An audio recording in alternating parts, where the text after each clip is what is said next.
சுவாமியே சரணம் ஐயப்பா.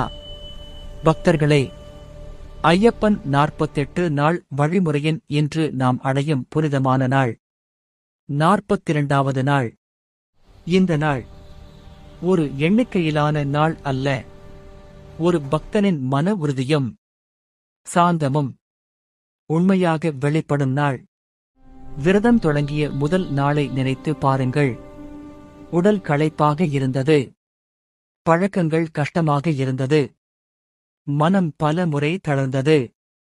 ஆனால் இன்று 42வது நாளில் அதே மனம் அமைதியை கற்றுக்கொண்டிருக்கிறது. ஐயப்ப பக்தனின் வாழ்க்கையில் சோதனைகள் வராமலா? வேலையிடத்தில் அழுத்தம், குடும்பத்தில் புரிதல் இல்லாத தருணங்கள், உடல் வலி, மன கலக்கம். அந்த நேரங்களில் கோபம் எளிதாக வருகிறது, வார்த்தைகள் கடினமாக மாறுகிறது. ஆனால் ஐயப்பன் பக்தனுக்கு ஒரு பெரிய பாடம் கற்றுக் கொடுக்கிறார். சோதனையில் கோபம் காட்டாதே, சாந்தமாக இரு, நான் உன்னுடன் தான் இருக்கிறேன். 42வது நாள் நமக்கு சொல்லுவது இதுதான். பிரச்சனைகள் மாறாமல் இருக்கலாம், ஆனால் நம்முடைய மனம் மாற வேண்டும். சாந்தமாக இருப்பது பலவீனம் அல்ல, அது ஒரு பெரிய ஆன்மீக பலம்.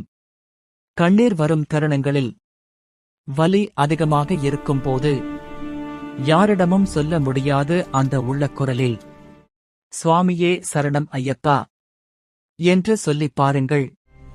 அந்த ஒரு நிமிடம் மனதிற்குள் ஒரு அமைதி இறங்கும், ஒரு நம்பிக்கை பிறக்கும். ஐயப்பன் உன் சோதனைகளைக் காண்கிறான், உன் பொறுமையைக் கணக்கெடுக்கிறான், உன் சாந்தத்தை அவன் மறக்கவில்லை.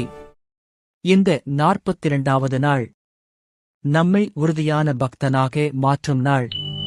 சத்தமாக பேசாதவன், அமைதியாக நடப்பவன், அவன்தான் ஐயப்பன் பாதையில் நிலைத்திருப்பவன். ஆகவே பக்தர்களே, இன்றிலிருந்து உங்கள் கோபத்தை ஐயப்பன் பாதத்தில் வையுங்கள். உங்கள் கவலைகளை அவரிடம் ஒப்படையுங்கள். சாந்தமாக இருங்கள், உறுதியாய் நடந்து செல்லுங்கள். ஐயப்பன் அருள் நிச்சயம் உங்கள் வாழ்க்கையில் ஒளியாக மாறும். சுவாமியே சரணம் ஐயப்பா. இந்த வீடியோ உங்களுக்கு பிடித்திருந்தால் லைக், கமெண்ட், ஷேர் செய்யுங்கள். மேலும் இத்தகைய ஆன்மீக பதிவுகளுக்காக பாபு BK சேனலை சப்ஸ்கிரைப் செய்ய மறக்க வேண்டாம்.